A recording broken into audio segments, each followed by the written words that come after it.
said, look at me now. How far we go back? Elementary, jump rope, hide and go seek, pity pad, red light, green light, red light, green light. When you just talk about practice, we sitting here, I'm supposed to be the franchise player, and we're in here talking about practice. Not a game. We talking about practice. We talking about practice, man. But we talking about practice right now. We talking about You play to win the game. Hello? You play to win the game. You are tuned into Straight Bet Sports on the Gorilla Cross Radio Network. That's right. You are tuned into Gorilla Cross Radio. I am your host, Jose V. This is another episode of Straight Bet Sports, coming to you live from downtown Las Vegas, Nevada. Having some coffee tonight. No alcohol, just chilling, having a good time. It's nice and cold outside. Watching the basketball games. A lot of college basketball on tonight. I'm happy college basketball is back. Just gives us more sports, more things to talk about. But once again, like I said, Straight Bet Sports, Jose V, Rob G directly in front of me. James Mays producing the show behind the big board, doing what he does for us every single Wednesday. We greatly appreciate you. As always, my man, Quan hanging out in the background enjoying some 4-day-old pizza. Not sure. But just he's in the studio hanging out with us today. Just chilling in the background. Rob, how's your night going so far, my man? Good. I'm glad we got some caffeine this time, right? Got to wake up, man. It's been a long day. I've been at home. Wife is sick. Kid is sick. Feels like everybody's sick right now, man. And it's not COVID. It's just a cold. There's a cold. You know what I mean? It's that time of year as well. So don't get afraid when you hear people sneezing and coughing and doing things like that. It's just a random cold going around. But we greatly appreciate you guys tuning in tonight. If you guys are checking us out, check us out on Twitter, Facebook, Instagram. If you want to listen to everything of the show outside of the show once we are done, YouTube, Jose V Straight Bet Sports, Anchor, Spotify, Apple Podcasts, GorillaCross.com. And of course, don't forget, always download the Gorilla Cross app on all of your Play stores, whether it's Apple or Android. Very easy to find, not that hard. If you're watching on Facebook tonight, go ahead and drop your comments in the box. We'll try to get to as many of you as we can, as we do every single week. Not only that, like and share the video. Let everybody know what you are watching, what you're enjoying. And if you have any questions or anything you feel you want to talk about, you can also give us a call at 702-608-3259. We got a good show on tap for you guys tonight. But before we let you guys know what we have for you in store, let's go ahead and let you know who we are being brought to you by. You already know what it is. Every single Wednesday night, we are brought to you by Joshua LaFon with Simply Vegas Real Estate, a realtor here to help educate current and future Las Vegas locals on selling and investing in real estate. You're probably asking yourself, educate. Yes, there's a surprising amount of adults that when it comes to real estate, don't know the right questions to ask, don't know where to start, and think they need a lot of cash to buy a house in Nevada, which simply isn't true. So Josh has decided to make it his responsibility to teach his clients what they need to know, and equally important, what they need to ask to help ensure making their home ownership dreams a reality. So make sure you call or text Joshua LaFon today at 702-813-0533. This has been another paid advertisement from Joshua LaFon with Simply Vegas Real Estate, 702-813-0533. So tonight we're supposed to have Brian Salmon from NBC News 3 Las Vegas here joining us via Skype, talking all things UNLV Rebels, whether it's basketball, football. Talk some NBA with him as well. We're hoping. We're just waiting to get him on the Skype here video. If we don't, the show must go on, Rob. Like we said, we're going to continue to do our thing and talk sports. There's a lot going on in sports in general. LeBron signs that contract. Very interesting to get into the details of that as well. Russell Westbrook and John Wall both getting traded.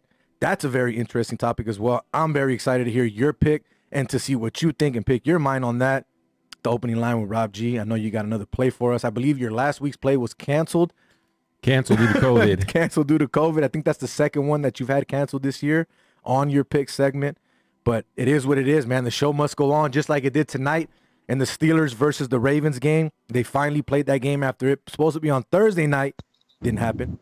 Supposed to be on Sunday. Didn't happen.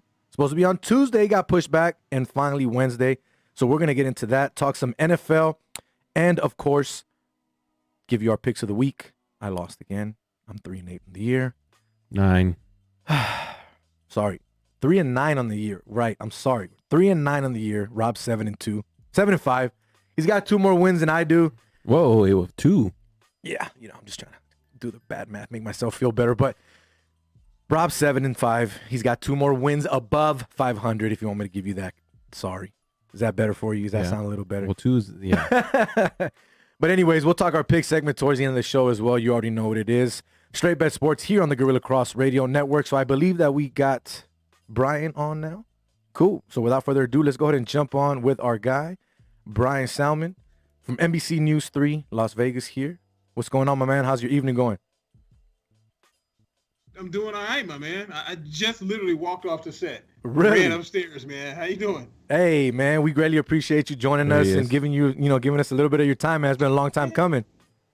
Of course, man. I've been wanting to come on the show and talk with you for a long time, and I appreciate you having me on, for real. No, definitely. So, I mean, let's just jump right into it, man. Brian Salmon, like we said, NBC News 3 Las Vegas. You guys can catch him every single night. Obviously, if you love sports, this is the man to follow here in Las Vegas.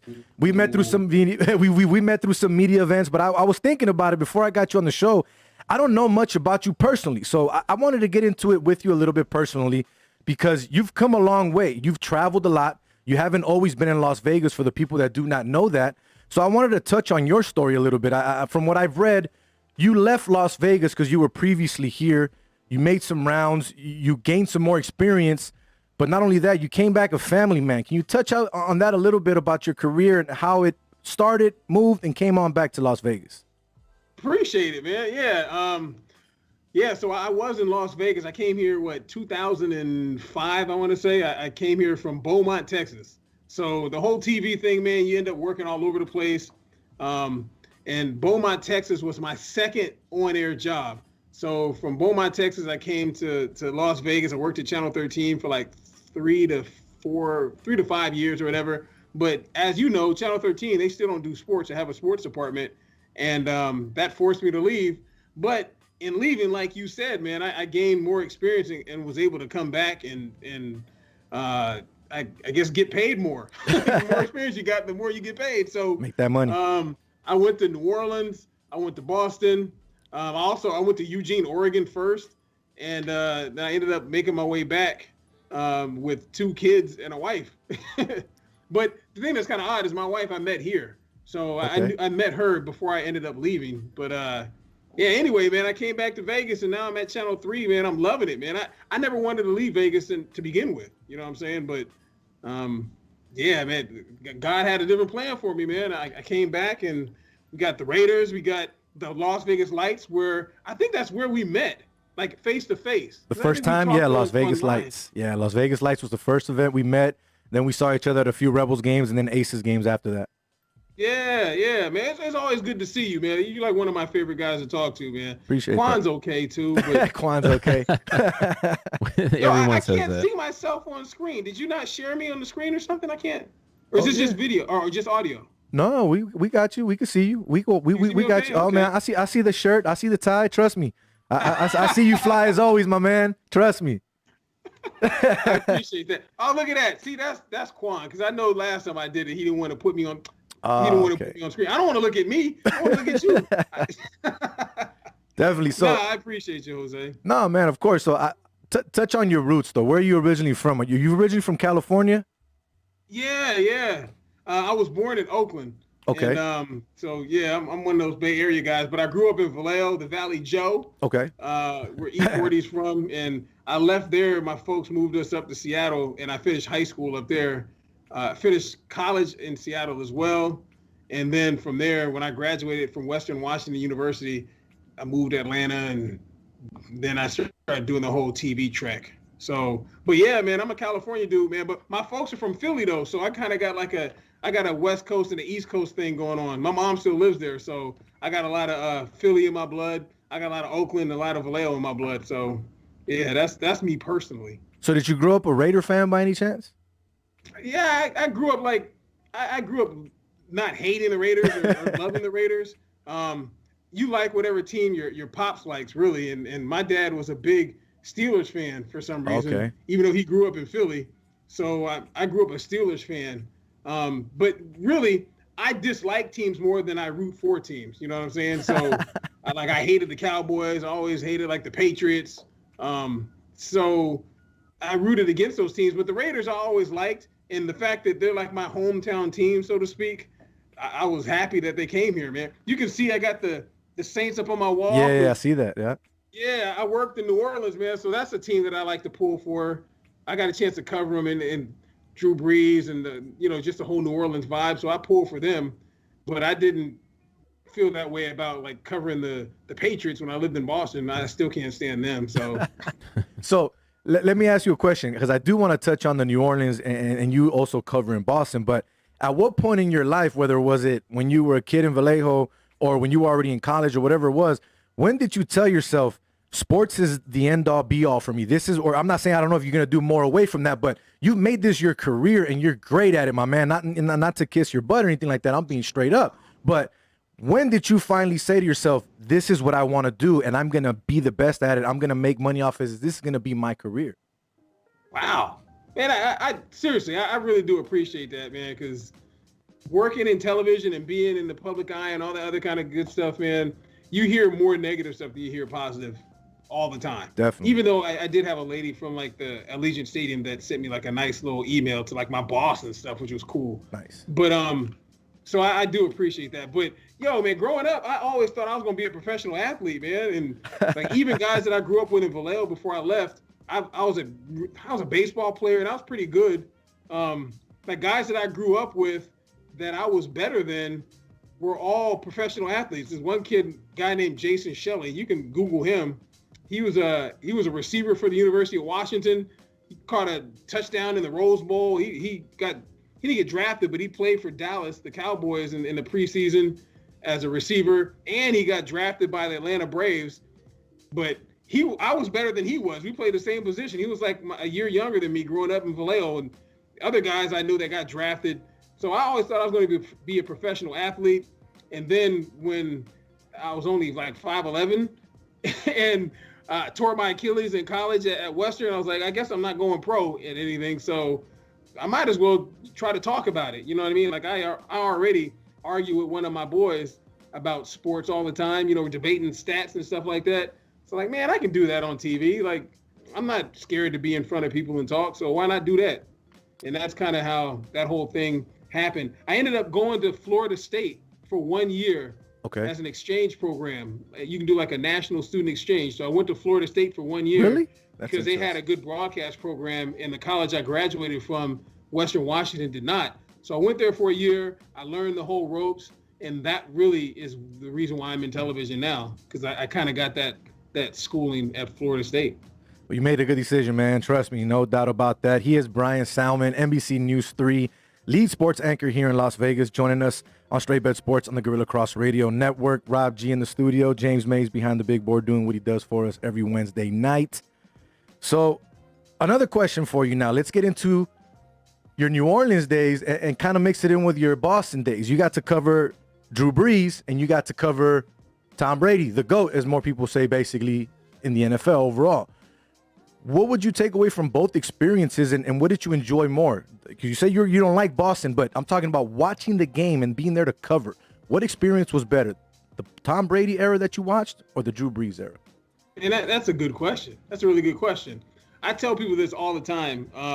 From covering the two different quarterbacks, it's really, they're very different. Like, for instance, covering Drew Brees and the Saints, you go in the locker room after practice, and Drew Brees was always in the locker room, even on days like every Wednesday the quarterback talks, and all other days he's off limits and you don't interview him. But Drew Brees was always around. Like, you'd see him talking with the guys and hanging out, and he would even talk to you if you went by his locker, just, what's up, blah, blah, blah.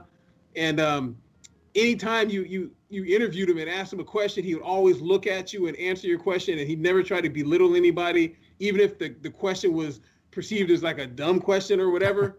He and respected I always thought everybody. that was cool. Like, he reminded me of Kobe Bryant in that sense. So Drew Brees was cool. Tom Brady, on the other hand, I was the Patriots reporter at the Fox affiliate in Boston. I was a weekend sports anchor, but I was also the Patriots guy. So I went to all their games. I was on the road all the time with them. And so going into the locker room after Patriots practice and games, I probably saw Tom Brady in the locker room like maybe 4 times. Like, he was never in there. It was weird. Wow. Like his locker was always empty. It was never in there. Even after games, you get in there immediately and you never see him in there. Like he got dressed somewhere else or something, which was weird. And I never had a conversation with Tom Brady. You know what I mean? I remember walking by him once in the locker room, and I think I said what's up to him. He's like, I don't even know if he heard me or whatever. But so that was kind of odd. Seriously, man, it was odd. So he wasn't like a man of the people like Breeze. You know what I mean? Like everyone loved Drew Brees. So that was. But as far as covering the games, Who Dat Nation, New Orleans, man, there's nothing like watching a game in the Superdome. It's super loud. You know, you're inside the dome. The windows are off of the press box, so you get the same energy that the fans feel. You can hear everything. So it is great. The music is a party outside. Watching a game at Gillette Stadium is, you know, it's not the same at all because it's cold. The weather up there stinks. So the experience is better in New Orleans. The only thing that was better about covering the Patriots is I was the Patriots reporter, so I went to all the games on the road. Nice. So that was cool. Like, get a chance to see all the different stadiums and stuff like that. Like, that was dope. But other than that, I'm good. Yeah, man. I'm good. Like, one thing, though, Belichick isn't as much of an ass as he appears on ESPN. I will say that. Okay. Good to know. So another question I have for you, because you're talking about covering basically legends here. I mean, you know what I mean? You got to cover two and the best to ever do it. You got to interview Kobe Bryant when he was here in Las Vegas. I believe it was during the All-Star game or during one of the Aces games. Yeah, the first Aces game. He was there with Gianna. Yeah, exactly. I was looking at the picture. I was talking to my wife about it the other night, and she got emotional just seeing the picture. You know what I mean? Because it's you, it's her, and like, I mean, it's him, and Gianna's right there. And I wanted to ask you, knowing what happened after that, obviously, how did that hit you? Knowing that you had the opportunity to stand side by side of this man and just chop it up with him for a few seconds, for a few minutes, like knowing that you got to cover him even for that slight bit. How did it affect you in your sports, career, or just your personal life in general? Man, you should host a radio show. You know what I mean? I'm trying. I mean, I'm trying to. They tell me I'm trying over here. Yeah, you might have a future in this. You know what? As you're asking that question, honestly, like I almost get emotional just thinking about it, man. Like I'm not ashamed to say, man, when I found out that Kobe Bryant died, man, I cried, man. Like and I'm not a Lakers fan. I grew up a Sixers fan. Did not like the Lakers. Wow, Didn't like Kobe Bryant when he played against Allen Iverson and the Sixers and all that, man. I wasn't a fan. But I actually got a chance to meet him before that. Like I've interviewed him a bunch of times. And the first time I met him, he was cool as hell. Like Kobe Bryant was the coolest dude. Like literally out of most of the athletes I've ever covered, and I've talked to almost everybody you can think of, for the most part, Kobe was up there with the coolest of all of them. Like, man, he was a solid dude, man. A quick story on Kobe Bryant. Go for it. So when I was working at Channel 13, and you can look this up on YouTube, and you can kind of see the story because Kevin Frazier did it from E Entertainment or whatever. But so when I was at Channel 13, there's a kid from the Kids Make-A-Wish Foundation. His dying wish was to see Kobe Bryant, meet Kobe Bryant. Okay. So this is 2008. I don't know. So this kid had this wish. Kobe flew from Los Angeles and went to one of the hospitals here in Vegas to meet this kid. Spent like 2 hours with him and his parents in the hospital room. The kid's dad's crying. I can still remember his name. His name's Carlos. Wow. And if you look up Kobe Bryant Make-A-Wish Foundation or Carlos E Entertainment or something, it'll come up on YouTube because they played this story. Kevin Frazier played this story the day that Kobe Bryant died, and I remember seeing it, and it was from like 15 years ago. So Kobe spent this amount of time with this kid's parents, everyone's crying in the room. Afterwards, Kobe comes out and interviews with some of the media that's there, and I'm only here to talk about Carlos, the kid's name, and after that he flew back to L.A. Just came here just to see the kid and left. Right, the next day or so, I think the kid died. Oh, wow! I was like, man. Like Kobe, I mean, just doing that, super duper cool, right? So to answer your question, when I had a chance to talk to him, you've seen the pictures. the interview, like I posted all over the place. Man, it was really cool. Like Kobe dapped me up. He was like one of the smartest athletes ever.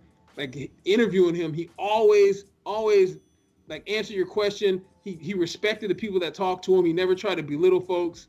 He looked you in the eye and talked to you instead of like looking over your head and stuff like this. Man, it was emotional, man, when he passed. And that time spent with him and G, who was there, Gigi was there that day, was crazy. And not only that, myself and Jesse, we went to LA for the Lakers' very first game after Kobe's death. And I don't know if you saw those pictures on my Instagram account or whatever. But so we were outside of Staples Center with all the flowers and everything that all the Laker fans put out there in front of Staples Center in that game against, I think it was Portland, the Trailblazers. Just the emotion out there. They had pictures of Gigi and Kobe and the others that passed on the different TV screens in front of Staples Center. Crazy emotional. They had Mexican bands out there playing music. I remember that. They showed it on TV. Yeah, like no, I'm being serious. Like they were doing it big out there. Yeah, they were celebrating Kobe's life and showing the respect. It was crazy. I wasn't there, obviously, but all the video and everything we saw on the news was just insane, man. So for you to be there, that's pretty cool, man. It was dope, man. And it was a celebration. I remember saying that, man. It felt way more like a celebration than people out there mourning his death. You know what I mean? Yeah, definitely. They were playing music and dancing. It was a heck of a time. Like, just thinking about it now, man, like that whole experience, him passing, it's still crazy, isn't it? I mean, that's crazy. It's insane. It's insane. I mean, I still think about it, and you don't think that it's real, but at the end of the day, it is. I got his jerseys in my closet, 24 and 8. You know what I mean? When I put them on, I think about it. When I throw something in the trash can, as crazy as it sounds, I still say Kobe. You know I just said it today. My son is 4 years old, and I already taught him how to do it. Every time he throws something, my son's name is Jordan, and every time he throws, Daddy, look, Kobe, and he throws it every single time. So, you know what I mean? It's something that's going to live on, man. It's never going to die, definitely. That's so funny. Dope. I just said that today, too. So I wanted to stick to basketball. Go for it. We have a garbage can. One of our editors in their little edit bay downstairs, on the garbage can, it has Kobe. So somebody does that downstairs. I don't know who does it, but it literally, if I go down there right now, it says Kobe on the garbage can. They already have it set up, man. That's crazy. That's funny. But I wanted to stick to basketball with you, but stick to local basketball and speak UNLV with you real quick, briefly here. So a few nights ago, Caleb Grill had a huge night, career night, 27 points, 7 of 12 from the three-point range. But UNLV still went down to Alabama, 86-74. Tonight, they were getting beat pretty bad by Davidson. Hung in there. Caleb didn't have the same amount of game that he did last time. Only has 6 points. Didn't look that good. Now UNLV only lost by 6. Puts them at 0-4 now. Obviously not the way they wanted to start. I reached out to Caleb last night. He says, trust the process. We're very young with lots of talent, and we've improved tremendously each game. It'll come. Well, I'm sorry, my man. It did not come tonight. They're 0-4. What are you seeing from this team, Brian? I mean, is this a lost season already, or is it still enough time here for them to turn it around with everything going on? I say this much. It's not a lost season because I guess last year they started off like 2 and whatever, and, they ended up finishing second in the Mountain West Conference. So the season's not over. However, I've been on record, man, unlike a lot of people. I was disappointed in the fact that they got rid of Marvin Menzies, honestly, because I think if they would have kept him the next year, I think UNLV would have contended for a Mountain West Conference championship. So you were a Marvin guy. What's that? You were a Marvin guy then. I wasn't necessarily a Marvin guy. I just thought that the team was trending upwards, man. Like, if they would have kept him and Tomboy wouldn't have left, Houston wouldn't have left, they would have had those guys along with Amari Hardy, Bryce Hamilton, all the players that they had last year, and they would all have been together. And I think that they would have done extremely well. But as far as this team this year, I just think that they don't. If you just look at the team, they don't have the athletes that every other team in the Mountain West has. They don't have like UNLV type athletes. Like Jenkins is supposed to be a good recruit. He had his best game tonight. Barely. He had 17 or 18, right? Yeah, they were 17. Yeah, but he's having a hard time, like, transfer, just kind of 18 points getting into this level of play. Grill was great, but his defense is not all that great. I don't know. I hope they do well, man. Like, I'm a huge UNLV fan. That's my favorite team, man. They were my favorite team before I even moved here. So, you know, like, I'm an older dude, 91 team, man. That was my squad. Okay. That was my squad? Let it be known. Yeah, that was the squad. I don't know. Bryce Hamilton had 27 tonight. He was hooping. And that's what I was going to tell you. Is it safe to say that this team goes as far as Bryce Hamilton can carry him? I mean, he needs help. He's been balling out. Yeah, if Caleb Grill can average 15 to 17 a game, and Jenkins can get you 15 to 17 a game, then I think they can do well, because Hamilton's going to average at least 20, right? Yeah. So if they can do that, but they got to stop somebody, man. Like, their defense tonight was terrible against Davidson. But they play small, though. They got a bunch of shooters on the floor. If you think about it, they don't have a big team. They don't. I mean, they have Mbake Jong, who doesn't play all that well. Who's not? He's not a true center. What's that? He's not a true center. He's a power forward. He's a forward for sure. Yeah, but he's long and can rebound. But he's not Otzelberger's guy. You know what I mean? Like, he plays because they got to have somebody that's at least 6'8" or 9" or whatever on the court. But other than him, who can you think of on that team that's even over 6'9" or 10? Nobody. They got no size. None whatsoever. They're small. They're a small team. They're a really small team, and they just want to be a shooting team. Man. I mean, I understand you want to be a shooting team and you want to get points, at least from the perimeter, but you got to have some play inside. If you're going to get beat up inside, you're not going to do anything. I mean, you could be great, but if you want to give an NBA analogy, the Houston Rockets have shown you that they can shoot the lights out, but the shooting is not going to win you a championship. You need more than that, and that's what's you know what I mean? Yeah. And who is James Harden on their team? right now, but he's not James Harden. Right now, it's Bryce Hamilton. Yeah, exactly. So moving away from UNLV basketball, let's talk UNLV football with you real quick. The game just got announced earlier today. I got the email. It was all over social media. The game's postponed. Boise State was supposed to come in here 4-1, hot team, best team in the Mountain West, obviously, but canceled. Game is canceled. Is this a good thing or a bad thing right now for UNLV that they haven't won since they haven't won a game? Like, you have both programs at 0 right now, have not won a game to start the season, and UNLV's football season is almost done. I mean, how bad of a look is that for Marcus Arroyo? I feel bad for him, man. Like, right? It's not a great look for him.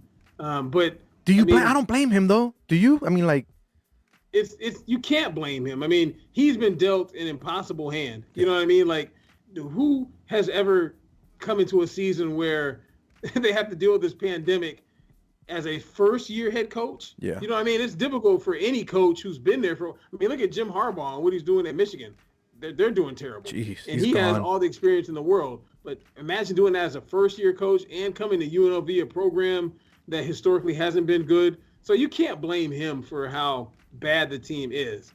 But it isn't great, though, because, I mean, you just compare him to his predecessor. You know what I mean? How would Tony Sanchez be doing right now? I mean, they played very hard under Tony. I just didn't see it. I just didn't see it. Do you think they would have won a game by now? You think they would have won a game by now, Brian? Tony? Yeah. I'd almost say yes. Okay.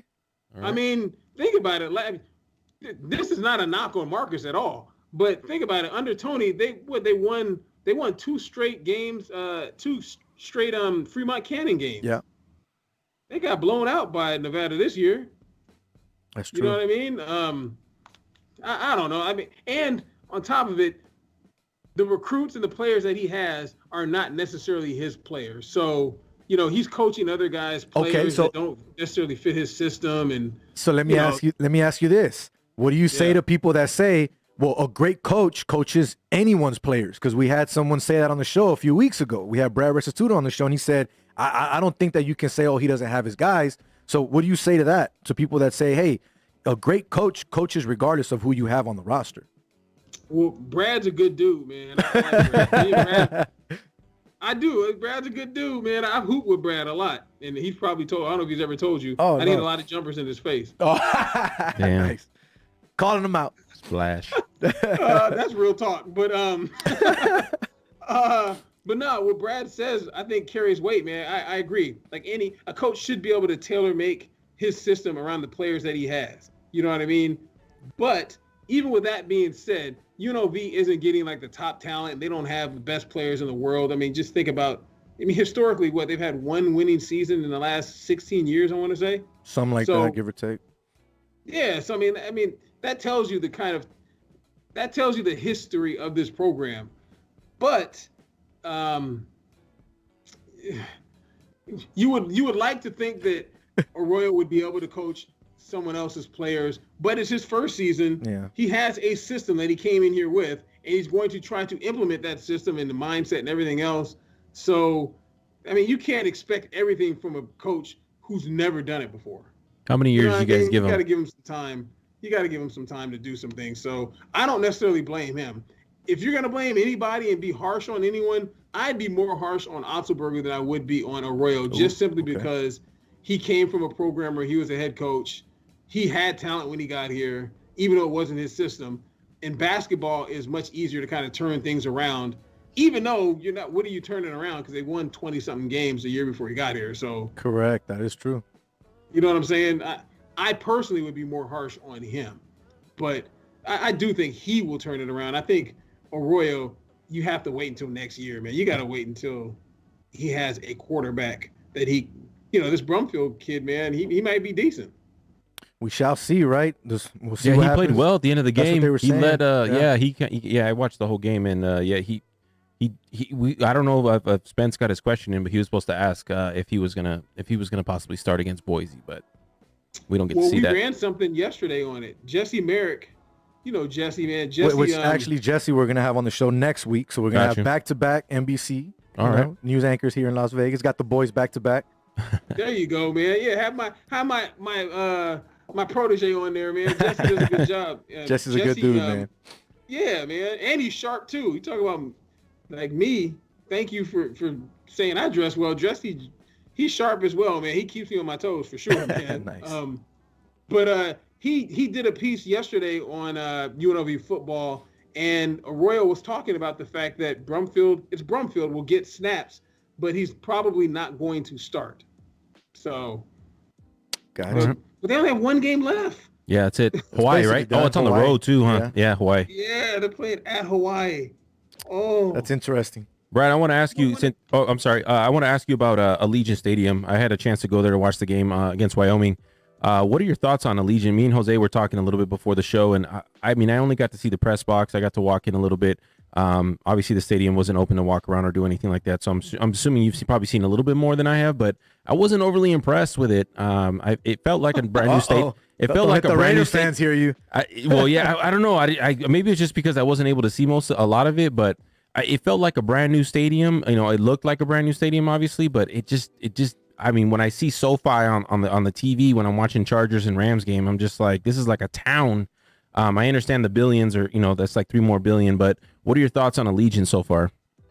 Just $3 more billion. I know, right? Just $3 more billion. I don't mean to throw it out like that, but yeah. They just had $3 more billion put in an area. Yeah, it's like double. Yeah, we could have built 2 Allegiant stadiums.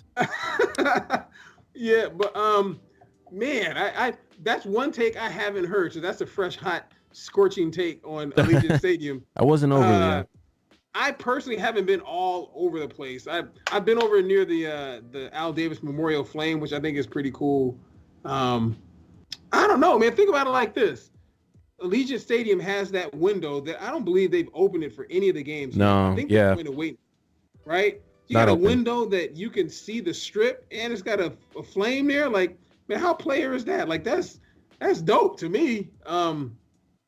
It feels like a new stadium to me too. And the press box is very nice. The food is great. The people that work in the press box are absolutely great. And to me, that helps the experience, man. Like dealing with just good people. Yeah. That's wonderful. Like I told you, man, I was a Patriots dude, so like I've been to stadiums. Jerry World is probably the one that people talk about the most. It's very, very nice, man. That big screen that they have. I'm trying to think of what stadium does New York. You're from New York, Jose, right? Nah, I'm a Yankee fan, but I'm not from New York. I'm from LA. You're not from New York. I'm from LA. Yankee fan. Where you from? You from I'm from LA. I'm from LA, South Central LA, born and raised. Okay. Yeah. SoCal is okay. A few hours away from Vallejo. Yeah, it's not the Bay, but okay, I got you. So like the stadium in New York, MetLife it's pretty nice. It's pretty new. You know what I mean? But I haven't been to the one in Atlanta. I think that one's probably dope. I think Allegiant is nice, man. Like I just gotta walk around. Maybe I gotta walk fresh. around it. Yeah, I was obviously just in the press box, and I don't know. I didn't get that. Yeah, You didn't get that vibe. I was expecting. What should it have that it didn't have? You know what? I don't even know if I can answer that. I mean, with me asking that question, I don't know. Maybe it's just the vibe outside. Like I was looking at like the parking and way that's working. I kind of knew the parking was going to be, there's going to be only a few spots, but I guess the crowd, there was no crowd obviously, but I guess maybe they bring a lot to it. Maybe they bring a lot to it, but I was just like this, I don't know. Around it, the surrounding area wasn't that great. It was just, businesses or whatever, but it wasn't I was expecting a lot more. Maybe just the vibe on the outside is what kind of killed it for me. I mean, think about it. You compared it to SoFi. What's around? Yeah, SoFi? I guess. Well, SoFi's in Inglewood, right? It's not the best area. Old Hollywood Park grounds. Yeah. Yeah, it's not the best area, but yeah, I just see at SoFi, and I have that expectation going to Allegiant for the first time, and I guess I didn't get it, but I got to give it a chance. I'll give it another chance. Big thing is you hit the nail on the head. Once you get the atmosphere with the fans and the music and like that will give you an idea of how a stadium really is. I mean, SoFi, I agree with you because the pictures I've seen I was like, man, that looks dope. Like that looks, it looks dope. But man, you think about, to me, that picture and that scenic view of the Strip and the Flame, to me is something I think is probably iconic looking. You know what I mean? And how close is it to the Strip? Like it's literally right there. Yeah, you can see it all. I love it, man. I think it's going to be. I think it's a crown jewel of the NFL, and I think the NFL thinks Las Vegas in general is a crown jewel of the NFL, man. Think about how they showed it on Sunday Night Football. Yeah.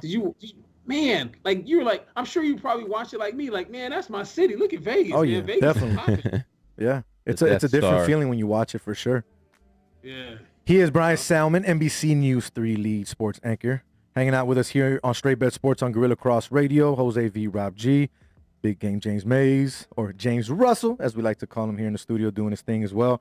So, Brian, before we let you go, some NBA things happening today, so I got to get your thoughts because I know you're a big basketball guy. LeBron James signs his extension, 2-year extension, $85 million contract extension. I'm a huge Laker fan. A lot of people in the studio here as well. So, I'm obviously, this isn't something that I'm going to say excited about, but it's something that we knew was coming. He signed a 4-year deal originally with the player option to jump out after 2, which he did, probably just to restructure, which is what he got more money. Good move for the Lakers, obviously. And they brought in a couple other people like Dennis Schroeder, which to me was a huge pickup. That guy is great, and he's going to fit in really good. I know you lost Rondo, but you're replacing him with Schroeder, which to me was amazing. What are your thoughts on this on the re-signing here with LeBron? And there's no player option this time, so he's got to ride it out. LeBron James? Nah. Yo, man. Matter of fact, you're talking about a lot of things I just did on my 6 o'clock show and the one that I recorded for 11 o'clock as well. 85 million? Woo! Yep. You know what I mean? Like LeBron with 85 million. I think is a great pickup by the Lakers.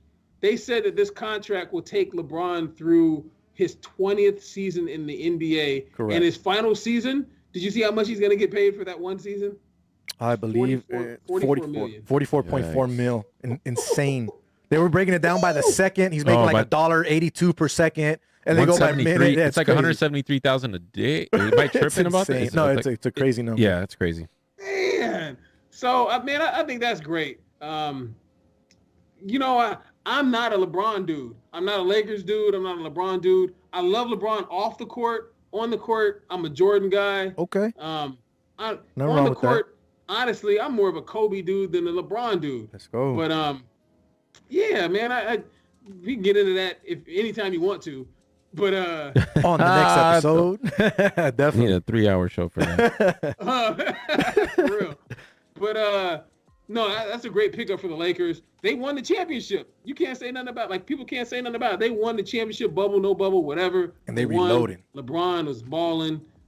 He deserves everything he's getting, for real, for real. Like, I'm not a hater. Like, you got to give credit where it's due. So that That's dope. But you probably going to ask about, you see Russell Westbrook? That was my next question. We're going to jump into that. Russell Westbrook being traded from Houston over to Washington for John Wall and a pick. Somebody make fun and said, hey, Houston will have John Wall back in 2026 once he's back from injuries. But I think he'll be all right. It's just a joke. But I think it'll be a good move for both in the long run. I think it benefits John Wall overall because he's going into a better situation. And what do you think on this? I was talking to Rob in the car, and if you're James Harden, I know you said you want to go to Brooklyn and you want to play with the Nets. The team has already said they're not trading you. They're not budging. You're going to stay there. Why don't you stay for 1 year and give this experiment a try and see if John Wall is healthy? Not only that, if John Wall is healthy, you can also give the Brooklyn experiment a try and watch it from afar because you don't know what's going to happen with Kevin Durant and how he's going to come back from that injury, right? So why would you jump directly into that situation? So what if this 1 year trial ends up working out with John Wall? John Wall's not a guy that needs the ball in his hand to score all the time. He's also a facilitator more than anything. So I think that if Harden steps back and just waits and plays it out this season, I think it's better for him to stay with Houston than to try to dip. I think the trade was great both ways, though, because Bradley Beal can possibly now want to stay with Washington and work it out with Westbrook, see what type of duo they have there. But Brian, your thoughts on the trade? Well, my thoughts are, honestly, I think it's the exact same team. Like, real talk, like how much different is John Wall than Russell Westbrook? Only thing that may be different is John Wall is a more willing teammate. Yeah. To me, like I hate even being like a Russell Bash dude, man. But if I hoop, right, and obviously not on that level, whatever. But I hoop, I would not want to play with Russell Westbrook ever. I would not want to play with James Harden. I don't want to play with John Wall. You know what I mean? Like, John Wall thinks he's better than he is. He can't shoot, so he has to go to the rack. Russell Westbrook can't shoot. He has to go to the rack. Bradley Beal knows he's the leader of that team. He knows he's a man on that team. But Russell Westbrook going anywhere is going to feel like I'm the man. I don't give a damn who's on my team. Yeah. I'm the best player on the court. You know what I mean? I mean, that's his biggest attribute is his biggest detriment. You know what I mean? So I think that Washington isn't going to be any better. I think Bradley Beal is staying. He's getting paid to stay. So whatever. He's going to have a whole bunch of money but be on a sorry team. And I think Houston, James Harden is not going to win anything unless he gets a legitimate superstar player on his team that he trusts. Yeah. You can't dribble the ball for 20 seconds and have a good team. I'm sorry, man. You can't always have nobody plays basketball on a team with someone to watch them play. You know what I'm saying? Like, man, I'm not on the court to watch you dribble and shoot. Man, I want to play too. I want to get the ball. I want to be part of this. Yeah, man. Like, I couldn't stand playing with James Harden. I know them dudes can't stand playing with him because he dribble, and then sound like Barkley, right? And then he'll pass the ball and you just gotta shoot it. He'll pass a grenade to you. That's funny, man. Yeah, man. I think both of those teams are gonna be sorry, honestly. Okay. We shall see. We shall see. It all leads up to what that pick ends up being and how they both end up fitting out, man. But Brian, we greatly appreciate your time, my man. I know you just, like you said, you just got off the set right before we started and you jumped on with us. We greatly appreciate you and a little bit of the time tonight. But before we let you go, please let everybody know, obviously, aside from the TV, where they can find you social media-wise and any other projects you may have going on. Man, I appreciate it. And sorry, man, being so long-winded, man. I was just so excited to be on the show with you, man. Nah, you good. You good, man. We greatly appreciate you, of course, I know. But yeah, you can catch me I'm real active on social media, man. Like, I like to talk with people. Anyone who wants to debate the whole LeBron James thing or just whatever, hit me up. It's Bryan News 3 LV. And Bryan is Bryan News 3 LV. That's me for Twitter. That's me for Instagram. And then like my Facebook is Brian Salmon. So yeah, please hit me up, man. Like I enjoy chatting with folks. I mean, I'm a sports guy. I'm a dude, man. Like, I like to watch sports and talk sports. So it don't matter who and whatever it's with. Just don't, the disrespect. Exactly, right. Keep the disrespect at the door and be respectful all the time. But next time we have you on the show, man, hopefully we get you in the studio and we'll just have a show where we'll just talk straight sports all through the show, chop it up on whatever topics are going on. How does that sound, my man? Yo, just like I told you before, just let me know, man. Let's go. I'm down. Definitely. I love coming to Quan's studio, man. He's good people. Even though he got me looking at myself the entire show, which is driving me crazy. But other than that, yo, just let me know. I'm always here, player. Brian Salmon, NBC News 3. Greatly appreciate you, my man. Have a great night. Thanks, Brian. All right. Hey, thanks, guys, for having me on, man. You guys have a good night. You too, my man. Peace. Oh, now you're going to put me on. Good stuff, man. That was fun. Brian Salmon, NBC News 3, chopping it up with us here, hanging out, just talking live, talking sports, UNLV. Obviously not where they want to be. This is another episode of Straight Bet Sports here on the Gorilla Cross Radio Network. I am one piece of your host, Jose V. Rob G in front of me. James Russell Mays doing his thing behind the big board as always. Rocking the LA hat. Every time we see him, he's got an LA hat. No, always. Always? Majority of the time. Say me too. He's I always got the my blue one or Dodgers. the black one? Yeah, it's Yeah. true. I don't know if I ever pay attention. Lakers, Lakers. everything, Yeah, it's Lakers. Yeah, Lakers sometimes. So, Rob, you got postponed last week. Yeah. My NFL pick got COVID last week, which we'll talk about that in a minute. I'm sure it's going to happen a couple But- more times. Rob G, opening line. What you got for us tonight, bro? So last week, like Jose said, USC gets canceled. Who'd they play again? I forget. Colorado they, State, I Oh, believe they it played was. Colorado. Colorado ended up playing, too. They ended up having an emergency game, or not even call it emergency game, but they ended up having a Reserve. quick game with San Diego State. I think they won that game. But this week, Texas A&M versus Auburn on the road. Auburn's at home. Excuse me. Auburn's at home. Texas A&M on the road. Texas A&M 6-1. Auburn 5-3. Line opened up at a crazy number. Jumped off the page to me. Texas A&M ranked number 5 in the nation. Opened up at -3.5. And Texas A&M, from what people remember seeing on TV, they just rolled LSU. Right? LSU actually covered that game. But that was a good game. That was by a Texas A&M. backdoor cover too. As you know, we had a bunch of backdoor covers, including the Monday night game. But backdoor cover, they scored a touchdown as almost as time expired to cover it. LSU was plus 15.5. They covered it, and then Auburn played Alabama, right? The Iron Bowl, but it wasn't the Iron Bowl of old. Alabama just ran them. So what people remember, Auburn got ran. A&M won. They beat LSU. LSU's not the same team, obviously coming off a national championship. They lost a lot of players. Yeah, they lost a lot of players on both sides of the ball.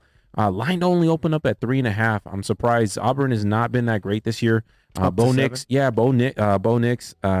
quarterback is not panning out to be the quarterback that they expected. He was super hyped. He started as a freshman, but he struggled this season. And for Texas A&M to only open up at -3.5, it's been bet all the way up to -7. Texas A&M. 95% of the money's on Texas A&M right now. You only got 5% of the money on Auburn. I think that's a little bit too much. I think Texas A&M is going to win this, but it's going to land between 3.5 and 7. I think the people that got it early, the sharps, are probably going to cash on this game. But I think anyone that grabs it late, I don't see it going up to 7.5 before game time. But I like the 7 with Auburn at home. It is still the SEC. Auburn's not that great this year, but I think that they're going to cover that at home. Overreaction game after you beat LSU, even though, like you said, LSU's not that big of a team this year. You still beat LSU this year. Yeah, and it's just it's what people see on paper, right? Correct. People don't, LSU's trash this year, but I mean, it's still LSU, right? Alabama and Auburn's coming out. They just got rolled, I believe, at home. So Alabama came into Auburn and rolled them. Auburn's looking to bounce back. Texas A&M's they're still in the playoff talk a little bit too as well. 5-1, Yeah, they're ranked number 5, so they're sitting right outside. SEC teams, they're going to have them in there. Yeah, I mean, Jimbo Fisher's doing a great job there this year. He's doing, Is that his alma mater? Is that why he went to Texas A&M? I think that was it, right? I think so. Yeah, but he's been there. I think that's his third year there. Fourth year, Yeah, it's his third year. He left Florida State to dip out there. And you see what Florida State is now. Nothing. But they're not even want to play games. They just want to catch COVID. Just to kind of catch COVID. We can't play this just week. to get We out got of it. 3 But guys. yeah, I like the 7 at home. I think it's gonna fall right between the number. There you go, Rob G with the opening line, giving you a college pick. Not saying that's his pick, but just something that he sees out there, basically trending. And again, guys, don't let the name of the show fool you. Straight Bet Sports. We are not a sports betting talk show. We talk sports. We're guys that like to bet. So we decided to come up with Straight Bet Sports. Simple and plain. That's all it is. We talk sports weekly, whatever's going on, whether locally, whether it's nationally.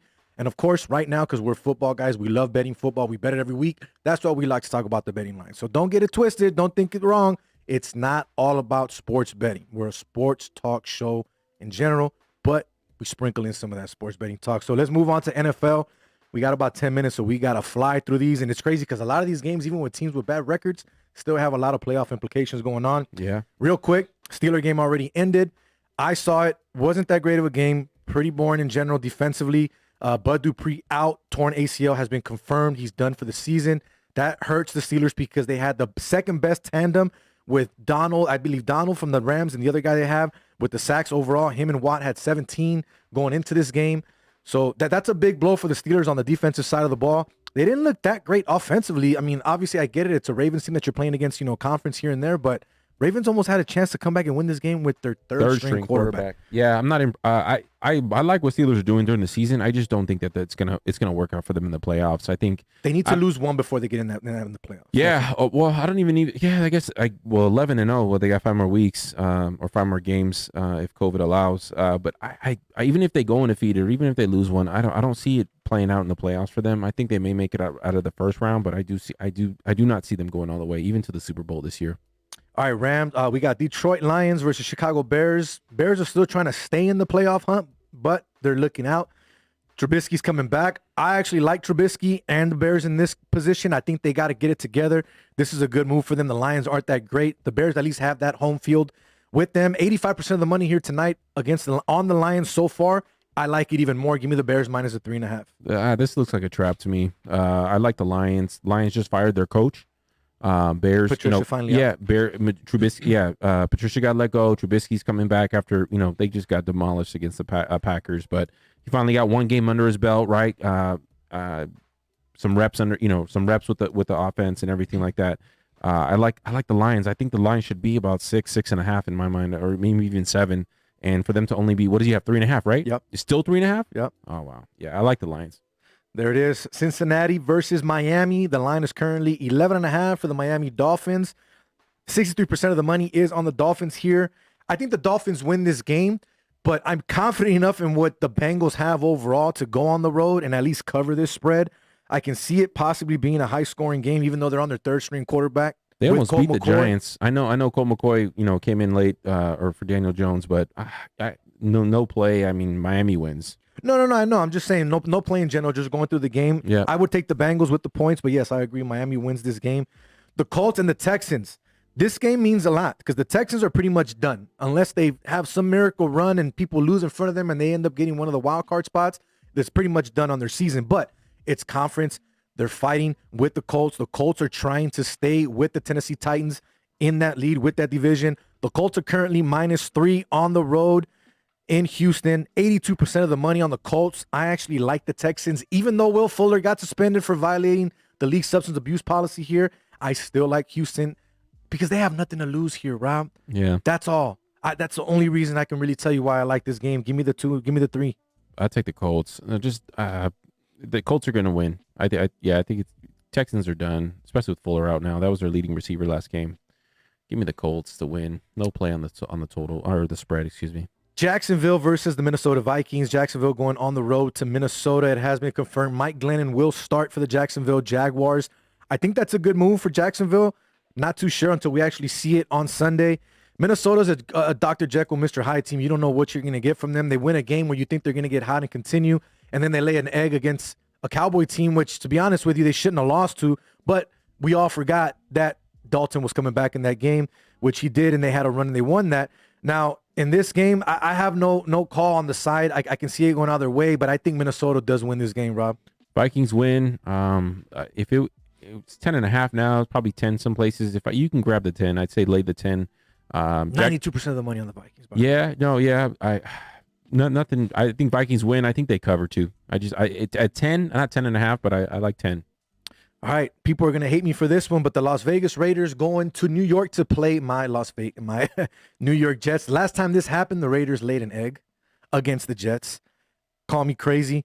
The Raiders are not looking good right now, but if you think about record-wise and where a lot of people had them at 6-5 at this point in the season. Yep. So just because they won some games and beat Kansas City and people got high on them and thought, oh, they're going to be a different team, they're still at where they should be. So I like the Jets in this position, though.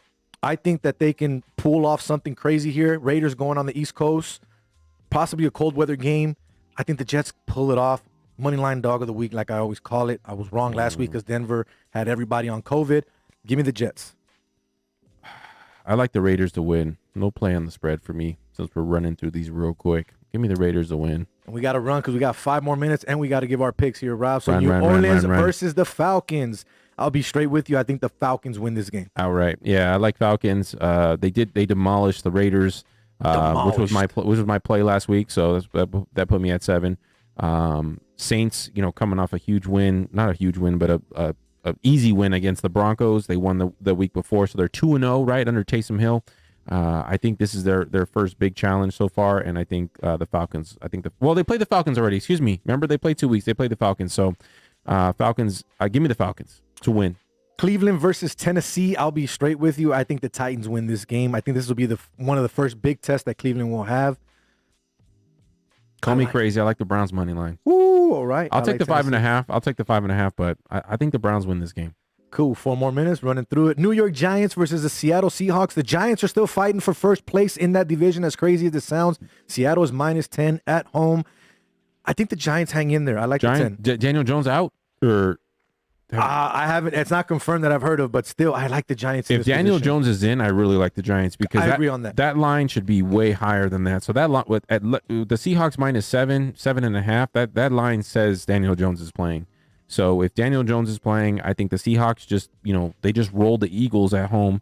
On the road, excuse me. And now you got the Giants, and they're going to be Seahawks are going to be at home. I think that line should be 9.5, 10. I'm surprised it hasn't spiked up to that.